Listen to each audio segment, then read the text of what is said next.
Pre-2000, there was this University of Wisconsin-Madison law student named Scott Southworth, and he didn't like the idea that his student segregated fees could be used to fund organizations that he disagreed with. So what he did was he sued the university. The Supreme Court decided to rule in favor of UW-Madison. They said, yes, your segregated fees could be used to fund student organizations that you don't agree with. But there were several outcomes of this. The first is that mandatory fees can be used to fund expressive speech. The second was the designating of these funding streams as a limited public forum. And this is something that's lost in a lot of the discussions when you read about the editorial in the paper, the news articles, the editorials. It's this idea that funding streams are a limited public forum. And a limited public forum doesn't have to be so concrete as a street does. It can exist in the abstract, in the funding of student organizations.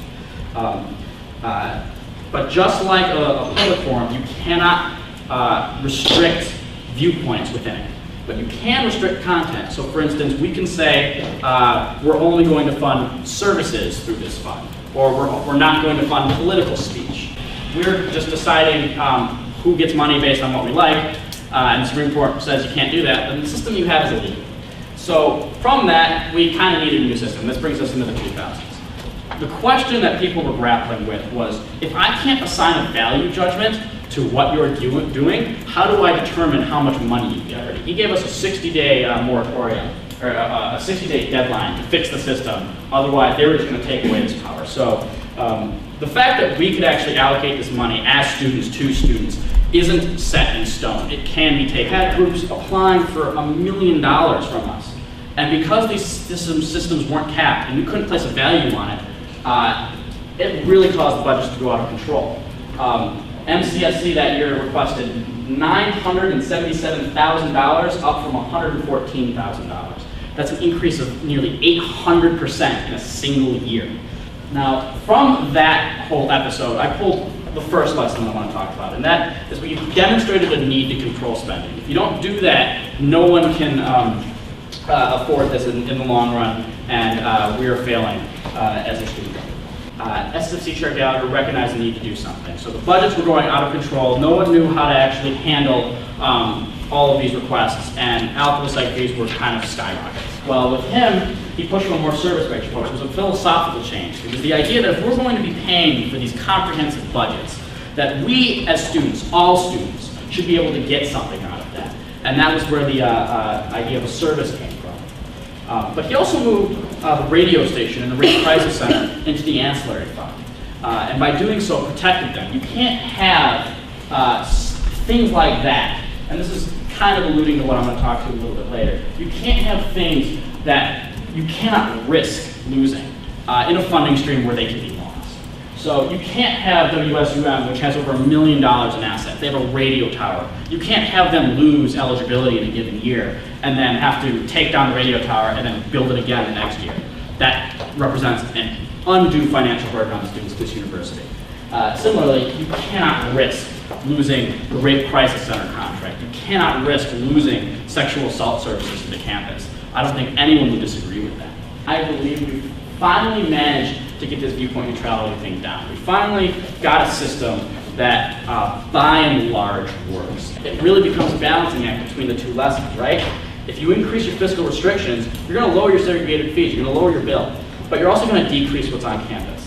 So if a student organization doesn't turn in their application on time, the campus loses whatever valuable service they're providing. We need a mechanism as ASM to be able to introduce these new ideas, to have these new systems implemented. We can't just do it ad hoc every year. We need to have a formal way that we can actually take care of this. And to that end, I have two new funding streams that I want to propose tonight. The first is the Campus Services Fund, and the second is the College Student Council Fund. The Campus Services Fund, at its heart, is a mechanism by which ASM can say, this service is important to campus, and we will provide for it. It is not viewpoint neutral. Okay, I'm going to make that very clear.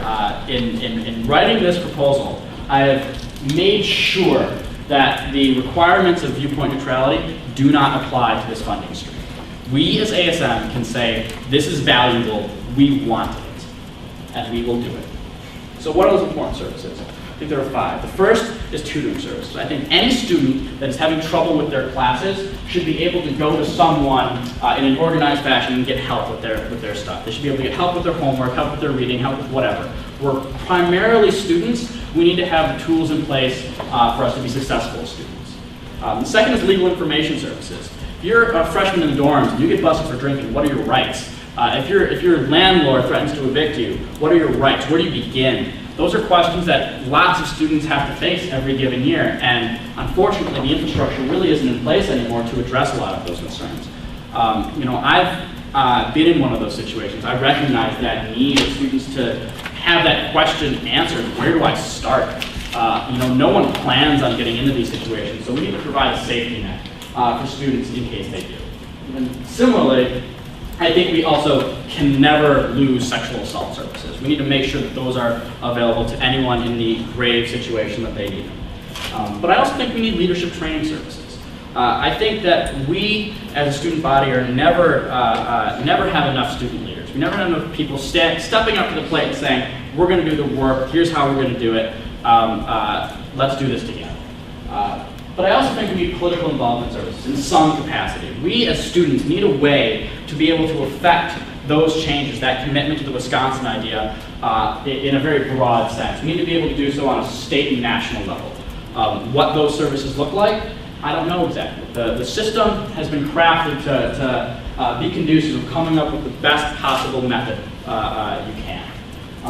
But I put on here, what else? And that's a discussion, I think, to be had.